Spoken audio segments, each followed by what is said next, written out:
할렐루야. 오늘 이 시간 우리가 함께 은혜 받을 말씀의 제목은 교회의 진정성에 대한 것입니다. 교회는 아주 독특한 건축 양식이 있어요. 누구나 교회를 보면 야 저거 교회구나 금방 압니다. 교회는 첨탑 같은 게 이렇게 있어서 그것이 하나일 수도 있고 두 개일 수도 있고 그 위에 십자가가 달려있는 것은 다 교회예요. 오늘날 교회가 빌딩화 됩니다만은 그럼에도 불구하고 사람들이 저것이 교회구나 라고 하는 사실을 모를 정도는 아닙니다. 대체적으로 사람들은 빌딩의 형식을 취하고 있어도 저게 교회구나 라고 하는 것을 알고 있어요. 그런데 우리가 교회를 구분할 때 저 건물이나 저 단체가 정말로 교회냐라고 하는 것을 구분할 때 외형만 가지고 하면 안 됩니다. 그 본질이 뭐냐 하는 것이 훨씬 더 중요해요. 그래서 교회는 다른 세상의 모든 단체와 다른 점이 있습니다. 그게 뭐냐면 삼위 하나님께서 세우셨도다. 할렐루야.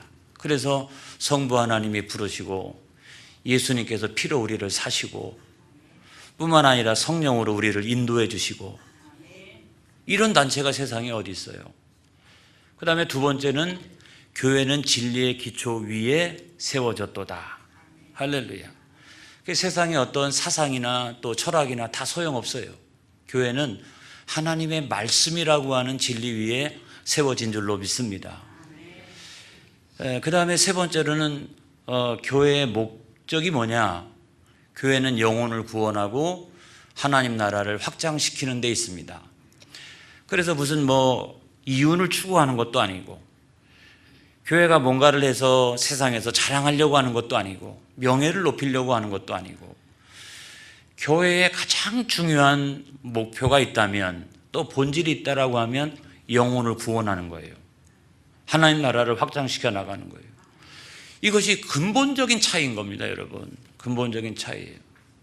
오늘 이 시간에는 그 중에서 두 번째를 가지고 함께 은혜를 나눌까 합니다. 교회는 진리의 기초 위에 서 있다. 이거를 신학적인 용어로 표현하면 교회의 어떤 진정성 또는 교회의 어떤 진리성 그렇게 표현할 수가 있겠어요. 우리가 요즘은 살기가 좋아져 가지고 해외여행을 많이 나갑니다만은 우리가 나가보면은 선진국하고 후진국은 차이가 나요. 그렇죠? 제가 볼 때는 그 도로 표지판부터 차이가 나요. 공항에서 출발해가지고 어느 도시까지 갈 때 우리를 안내하는 도로 표지판을 보면 차이가 나요. 선진국은 벌써 디자인이 깔끔해요. 뿐만 아니라 거기에 기록된 실제의 내용이 굉장히 정확합니다, 여러분. 정확해요. 그리고 세 번째로는 내가 이렇게 운전을 하면서 살짝 이렇게 지나가면서 살짝 봐도 금방 이해가 돼요. 언제 내려가지고 여기인지 아닌지 살펴봐요. 운전하면서 그거를 딱 보는 순간 그냥 어디로 가야 할지를 금방 알려줘야 되는 거 아니겠습니까? 우리나라도 굉장히 좋아졌죠. 요즘 TV 가운데 보니까 어서와 그다음에 뭐죠? 한국은 처음이지? 이런 게 있더라고요. 이런 게. 거기 보면 외국인들이 인천공항에 도착을 합니다. 근데 어떤 사람들은요 전철을 타고서 서울까지 옵니다. 또는 어떤 사람들은 차를 렌트해가지고 들어와요. 그리고 자기들이 운전해가지고 한국을 처음 방문함에도 불구하고 자기들이 머물러야 될 숙소까지 정확하게 도착을 합니다. 그리고 나중에는 경주도 갑니다. 또는 차를 몰고 막 여기저기 다닙니다. 그런 걸 생각해 보면 우리나라 도로 표지판이 이거예요. 잘 돼 있으니까 사람들이 그거를 보면서 이렇게 살짝 보면서 이렇게 가는 거 아니겠어요? 혹시 내비게이션 영향인가? 근데 아무튼 어쨌거나 표지판이 굉장히 잘 되어 있는 거죠. 근데 후진국으로 가면 갈수록 디자인이 일단 먼저 투박합니다. 그렇죠? 그리고 실제 내용이 정확성을 담보하고 있지 못합니다. 뿐만 아니라 어떤 경우는 차에서 내려야 돼요. 와가지고 몇 번 보고서 여기서 12km 지나가지고 왼쪽으로 가가지고 이걸 한참 살펴야 되고, 또 어떤 경우는요, 표지판조차도 없는 경우가 굉장히 많이 있죠. 저는 그걸 보면서 인생도 마찬가지다. 인생도 마찬가지다. 우리는 세상에서 여행 중이다. 그렇죠? 본향에서 와서 여행을 했다가 나중에 다시 본향으로 돌아가는 게 우리 인생이라면 우리는 나그네 아니겠어요? 방랑자 아니겠어요? 우리는 여행하고 있는 사람들입니다. 여행을 하고 있는데, 그렇기 때문에 이 세상에 세워놓은 하나님의 기관 가운데 교회가 제일 중요하다면, 수많은 사람들이 여행을 하고 있는데 교회 역할이 굉장히 중요한 거죠. 교회 역할이 굉장히 중요한 거 아니겠어요? 여기저기 전 세계에 교회가 세워져 있는데 교회가 뭐 그냥 세워진 게 아니잖아요. 뭔가 사명이 있으니까 세워진 것이라면 가장 중요한 역할이 뭐냐? 진리의 표지판을 가지고 있는 것이 가장 중요한 거예요. 할렐루야. 교회는요, 진리의 표지판을 가지고 있어요. 그 진리의 표지판이 어떤 경우에는 디자인이 아주 세련되고 그 내용이 굉장히 정확하고 누구든지 슬쩍슬쩍 봐도 금방 진리가 어디 있는지를 알게 되는 이런 데가 있는가 하면, 어떤 데는요, 진리의 표지판이 오염되고 타락하고 이렇게 돼서 그 진리의 표지판이 애매한 경우가 많이 있습니다. 엉망인 경우가 많이 있죠. 그래서 중요한 것은 오늘날 교회들이 진리의 표지판, 그걸 깨끗하게 닦아야 됩니다. 할렐루야. 그래서 오늘날 교회가 진리의 표지판이 없느냐? 천만의 말씀이죠. 교회는 다 이미 진리의 표지판을 가지고 있나니 그분은 바로 예수님인 줄로 믿습니다. 그래서 예수님께서 나는 길이요 진리요 생명이니 나로 말미암지 않고는 아버지께로 올 자가 없느니라. 그러니까 우리는 예수라고 하는 진리의 표지판을 딱 가지고 있는 거예요. 그럼에도 불구하고 사람들은 우리 앞을 지나가면서도 몰라요. 그게 왜 그러느냐? 그 진리의 표지판 위에다가 우리의 세상 먼지가 너무나 많이 묻고 또는 타락하고 오염되어져 있고 이러기 때문에 그 예수님이라고 하는 진리의 표지판이 아주 선명하게 이렇게 보여져야 됨에도 불구하고 우리는 그 위에를 덮고 있는 것이 오늘날 너무 많다고 하는 것이죠. 이게 큰 문제라고 생각을 합니다. 여러분, 교회의 진정성이라고 하는 것은 무엇일까요? 그거는 교회가 진리의 기초 위에 세워졌다 이거지만, 다른 의미로 얘기하면 그리스도의 몸된 교회는 오류가 없다. 아유, 목사님 무슨 율법주의자 같은 이야기를 하세요. 그런데 교회는, 그리스도의 몸된 교회는 근본적으로 오류가 없다. 저는 이것을 믿습니다. 여러분, 세상에 있는 수많은 단체들은요, 선한 면도 있고 악한 면도 있어요. 이 두 가지가 같이 있습니다. 같이 있어요, 본질적으로. 그렇지만 교회는 그 근본에 있어서는, 그 본질적인 측면에 있어서는 교회는 선한 집단입니다. 여러분. 할렐루야. 악한 집단이 아니에요. 왜냐하면 하나님께서 세워놓으신 기관이 어떻게 세상에서 악할 수가 있겠어요? 그건 있을 수 없는 일이죠. 그래서 여러분, 저 유명한 마태복음 7장에 있는 말씀에 보면은 17절, 18절에 있는 말씀에 보면은 거기서 좋은 나무 이야기가 나오는 거예요. 좋은 나무가 아름다운 열매를 맺고 못된 나무가 나쁜 열매를 맺느니라. 그리고 18절에 있는 말씀은 그것이 거꾸로 절대로 될 수가 없느니라. 여러분, 그렇기 때문에 하나님께서 이 땅에 세워놓으신 교회라고 하는 것은 좋은 나무예요. 좋은 나무예요. 본질에 있어서 교회는 무조건 좋은 나무예요. 그래서 거기서는 반드시 아름다운 열매가 맺혀지도록 되어져 있다. 이걸 믿으시길 바랍니다. 그런데 이제 이렇게만 이야기하면 안 되잖아요. 두 번째로, 현실의 교회는 그럼에도 불구하고 왜 그렇게 오류가 많으냐? 현실의 교회는 왜 그렇게 오류가 많으냐? 왜 그럴까요, 여러분? 다 그것은 우리 자신들 때문에 그렇죠. 그렇죠? 우리 자신들이 온전하지가 않아요. 우리 자신들이. 왜냐하면 우리가 왜 온전하지 않느냐? 내가 예수 그리스도를 믿으면 중생하고, 그 다음에 어떻게 돼요? 회심하고, 그리고 의롭다 칭함을 얻고 하나님의 자녀가 되어지고 이렇게 되어지는 건데요. 어떻게 우리가 오류가 있을 수가 있느냐? 불완전한 존재냐? 물론 여러분 100% 우리는 의인입니다. 할렐루야. 그런데 문제는 뭐냐면 우리가 신분상으로는 그렇다는 거예요. 신분상. 그렇지만 하나님의 자녀가 된 사람들도 그 다음에 어떤 과정을 밟아야 돼요? 성화의 길을 가야 되잖아요. 성화.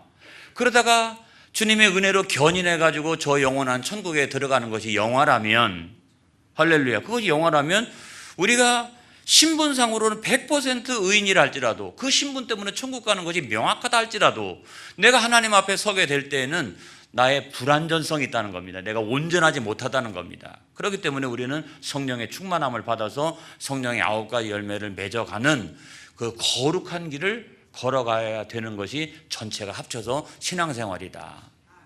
그래서 여러분, 저나 여러분이나 우리 모두는 다 그런 아직 온전하지 못한 가운데 있는 거예요. 그러니까 교회는 오류도 있고 실수도 있고 어려움도 있고 이런 것들이 있는 거죠. 여러분, 우리가 그 성경 말씀 가운데 또 보면은 두 번째 요인은 뭐냐? 두 번째 요인은 현실의 교회 안에서는, 오늘은 수요 성경 공부 시간이니까, 주일 낮 예배 시간이 아니니까, 현실의 교회에서는 천국의 아들들만 있는 것이 아닙니다, 여러분. 악한 자의 아들들도 같이 있습니다, 여러분. 그것이 유명한 가라지와 알곡의 비유예요.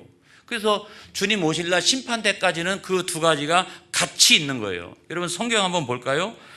우리가 마태복음 13장 36절, 마태복음 13장 36절,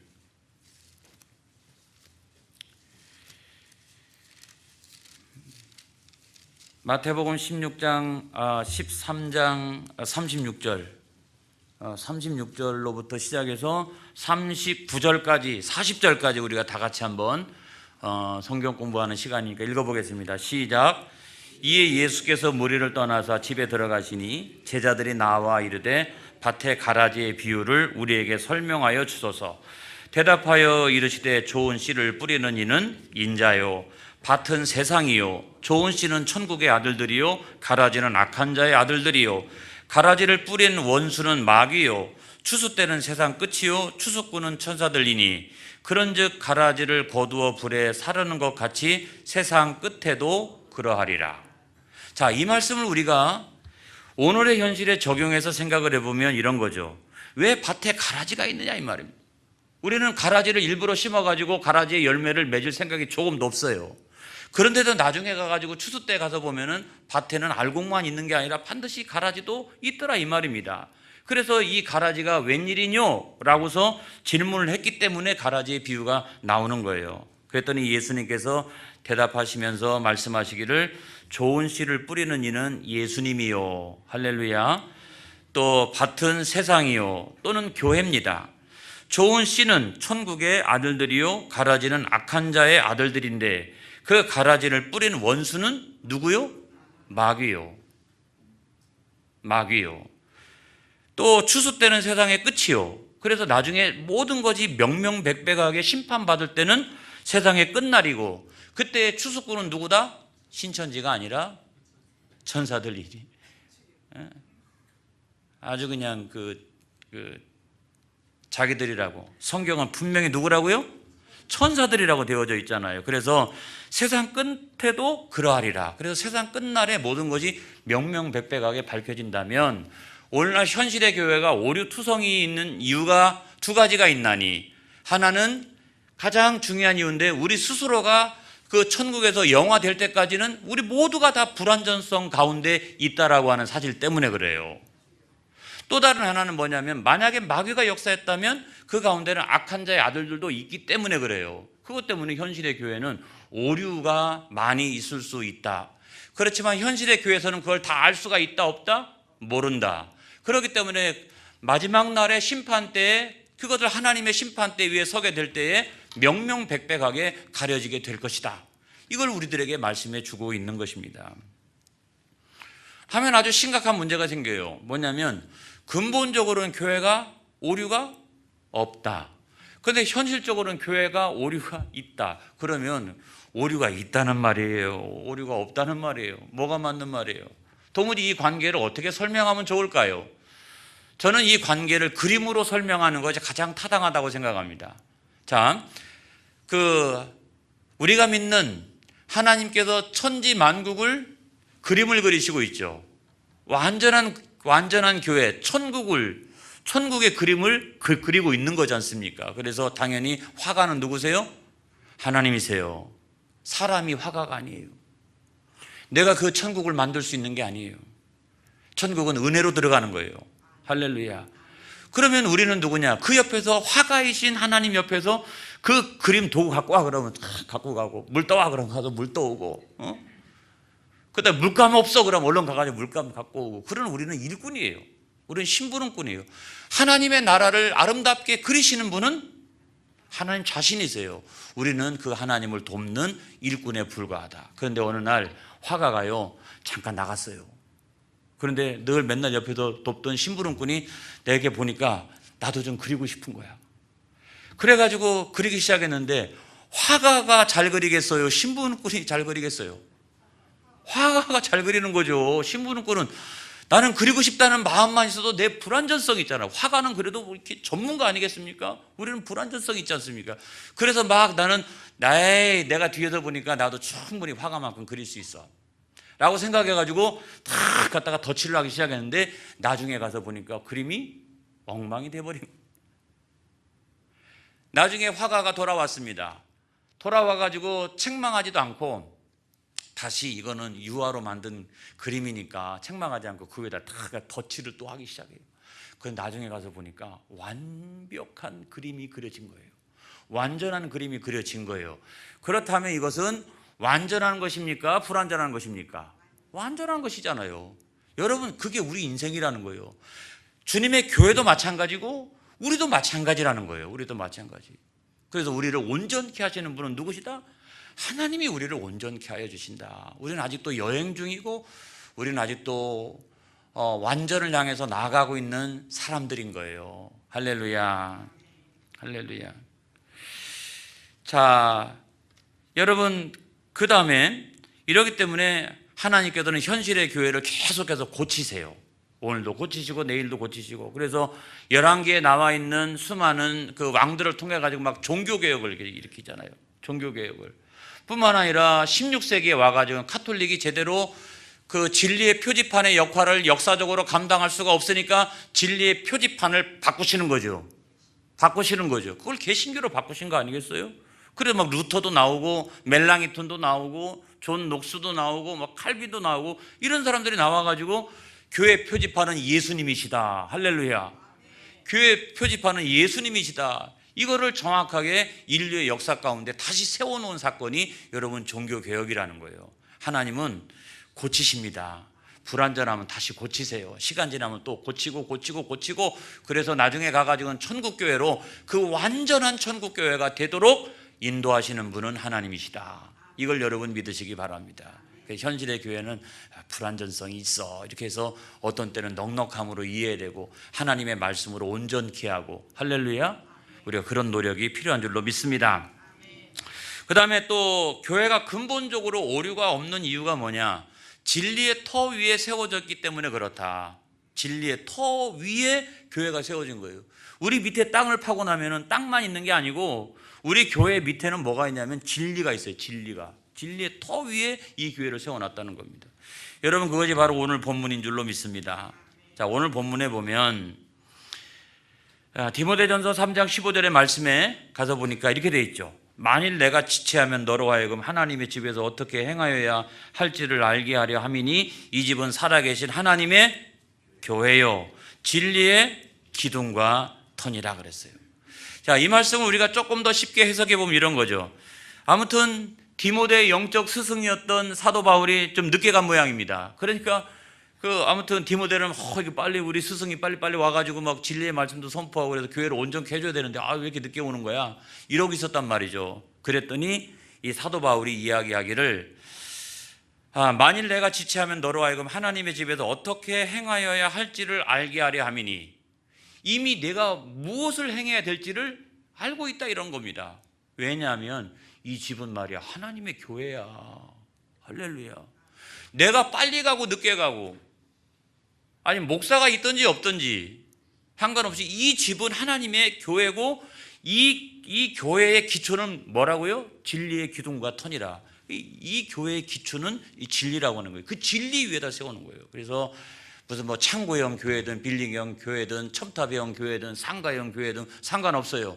모든 교회를 영적으로 딱 보면 그 교회의 기초는 뭐냐면 하나님의 말씀 진리예요. 할렐루야. 그 위에다가 교회가 여러분 다 세워진 거예요. 만약에 어떤 교회가 진리에 기초하지 않고 침묵에 기초하고 있고 교제에 기초하고 있으면은 그 교회는 겉은 십자가를 아무리 달고 있어도 그건 교회라고 이야기할 수 없는 거예요. 교회는 항상 그 기초가 진리의 말씀 위에 있어야 되는 줄로 믿습니다. 그래서 말씀이 선포되어지고 그 다음에 말씀대로 살기 위하여 성도들이 애쓰고 힘쓰고 노력하고 또 세상에 나가서는 그 진리의 말씀을 선포하고 할렐루야. 그래서 이 말씀과 교회는 뗄래야 뗄 수가 없어요. 뗄래야 뗄 수가 없어요. 그래서 만약에 말씀과 교회가 떨어져 있다라고 하면 이건 교회가 아니에요. 이미 이건 교회가 아니에요. 그런데 말씀과 교회가 하나 되어 있다라고 하면 이 교회는 명확하게 교회입니다. 할렐루야. 이게 중요한 거예요. 그래서 우리 교단의 그 신앙연구소, 기장신앙연구소라고 하는 그 연구소에서 만들어내는 그 책이 있어요. 책이 있는데 그 책의 제목이 뭐냐면 이런 거예요. 말씀과 교회요. 이야, 그래서 제가 그거를 이제 정기적으로 제가 이렇게 보고 있는데 그 제목만 봐도 은혜가 돼요. 교회론이 기가 막히게 정리가 되어져 있는 제목이잖아요. 그러니까 말씀과 교회예요. 말씀과 교회. 이 둘의 관계는 뗄래야 뗄 수 없다는 것입니다. 말씀과 교회는 한 몸이다 이런 말이에요. 만약에 여기서 말씀을 떼어버리면 교회가 아니에요. 그렇죠? 교회가 아니에요. 그건 이미. 그렇기 때문에 말씀과 교회는 뗄래야 뗄 수 없는 관계 가운데 있다. 이거를 설명하고 있다면 책 제목치고는 이거 아니겠어요? 신학적으로 수준이 꽤 높은, 굉장히 그 수준이 높은 그와 같은 제목이라는 거예요. 할렐루야.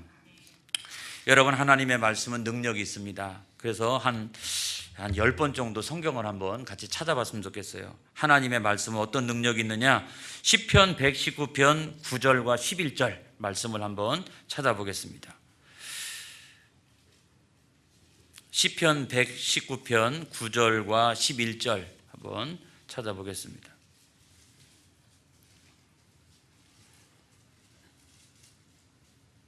제가 미리 다 알려줄 걸.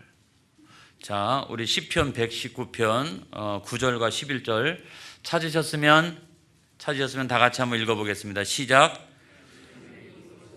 그의 행실을 깨끗하게 하리이까 주의 말씀만 지킬 따름이니이다. 자, 11절. 내가 주께 범죄하지 아니하려 하여 주의 말씀을 내 마음에 두었나이다. 그래서 말씀의 능력은 두 가지죠. 죄를 깨닫고 회개하게 만들고 또 하나는 다시 범죄하게 하지 않도록 하는 것이 하나님 말씀이라는 거예요. 그 다음에 요한복음 20장 31절에 있는 말씀입니다. 요한복음 20장 31절 또 찾아보겠습니다.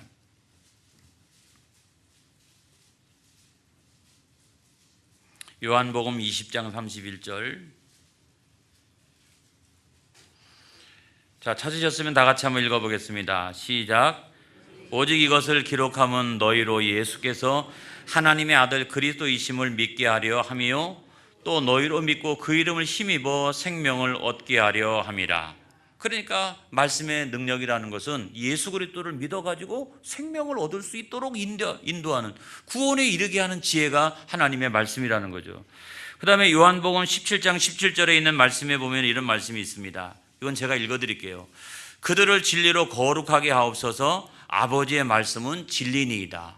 다시 말하면 우리를 하나님의 말씀은 성화로 인도해 주신다 이 말입니다. 그 다음에 에베소서 6장 17절의 말씀을 한번 찾아보겠습니다. 에베소서 6장 17절에 있는 말씀.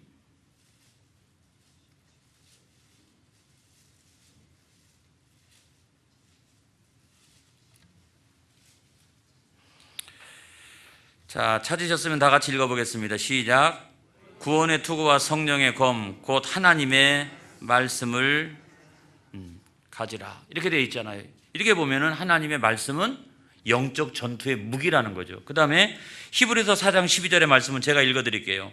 하나님의 말씀은 살아있고 활력이 있어 좌우의 날선 어떤 검보다도 예리하여 혼과 영과 및 관절과 골수를 찔러 쪼개기까지 하며 또 마음의 생각과 뜻을 판단하나니. 그러니까 우리의 마음을 스캔하듯이 이게 쫙 이렇게 감찰하시는 것은 하나님의 말씀이라는 거죠. 그렇죠? 이게 죄인지 아닌지 뭔지를 쫙 우리 마음을 스캔하듯이 하는 것이란 말이에요. 이게 말씀의 능력인 거예요. 그러니까 교회는 항상 이 위에 세워져 있다는 겁니다. 또 다른 하나가 있습니다. 우리가 하나님의 말씀을 부인하는 이단의 특징은 뭐냐? 이단의 특징은 뭐냐?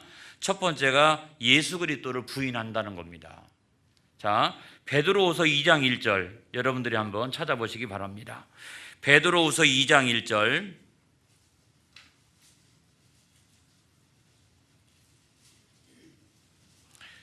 베드로후서 2장 1절. 베드로후서는 저 뒤에 있죠, 그렇죠? 저 뒤에 있습니다. 제가 다음번부터는 좀 친절하게 여기다가 이렇게 그래서 자, 시작.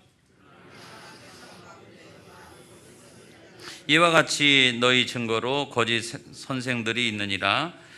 그들은 멸망하게 할 이단을 가만히 끌어들여 자기들을 사신 주를 부인하고 임박한 멸망을 스스로 취하는 자들이라. 그렇죠? 그래서 이단의 첫 번째 특징은 어떤 거냐면 예수 그리스도를 부인한다는 겁니다. 어떤 형태든지 간에. 그 다음에 두 번째로 거짓을 증거하고 미혹하는데 이건 제가 읽어드릴게요. 자, 요한이서 1장 7절에 있는 말씀에 보면은 미혹하는 자가 세상에 많이 나왔나니 이는 예수 그리스도께서 육체로 오심을 부인하는 자라. 이런 자가 미혹하는 자요 적 그리스도니라고 성경은 말씀하고 있어요. 이걸 보면 이 세상에 미혹하는 자가 많이 나왔나니 통일교도 있고 JMS도 있고 무슨 신천지도 있고 그 다음에 무슨 안산홍 증인회도 있고 아무튼 뭐 별별 이런 것들이 많이 나온다 이런 말입니다. 그 다음에 세 번째 특징은 뭐냐면 교만입니다. 교만. 디모데후서 3장 8절에 보면은 이런 말씀이 있어요. 얀네와 얀브레가 모세를 대적한 것 같이 그들도 진리를 대적하니 이 사람들은 그 마음이 부패한 자요 믿음에 관하여는 버림받은 자들이라. 이렇게 돼 있어요. 이게 디모데후서 3장 8절. 자, 마지막으로 베드로후서 2장 18절로부터 19절의 말씀은 여러분들이 한번 찾아보겠습니다. 베드로후서 2장 18절로부터 19절.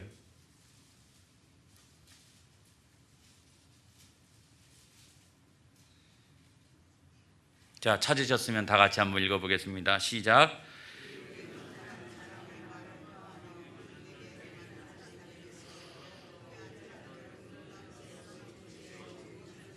유혹하는도다. 그래서 육체의 정욕으로 유혹한다라고 성경은 되어져 있죠. 자, 오늘 성경의 말씀의 결론입니다. 자, 교회는 그 속성 가운데 진정성이 있다. 이렇게 교회를 교회되게 하는 어떤 진리성 같은 게 있다. 그래서 교회가 그 복음의 진리 안에서 교회가 선명하게 깨어있지 못하면 그 교회는 교회라고 말할 수가 없다라고 하는 거예요. 오늘 현실의 교회는 많이 이렇게 오염되어져 있고 타락되어져 있는 부분이 있지만 우리는 그걸 다 걷어내고 이 복음 진리의 가장 그 핵심인 예수 그리스도를 온전케 하는 것이 중요한 것이요. 그리고 오늘날 이 세상에 수많은 사람들이 지옥을 향해서 가고 있다면 이 사람들이 방향을 틀어서 저 영원한 천국을 향해서 가도록 교회의 역할이라는 게 뭐냐? 그건 진리의 표지판을 명확하게 나타내는 것이야말로 교회의 본질이라는 거예요. 할렐루야. 우리 교회가 그와 같은 교회가 되어지기를 주님의 이름으로 축복합니다. 할렐루야. 기도하겠습니다.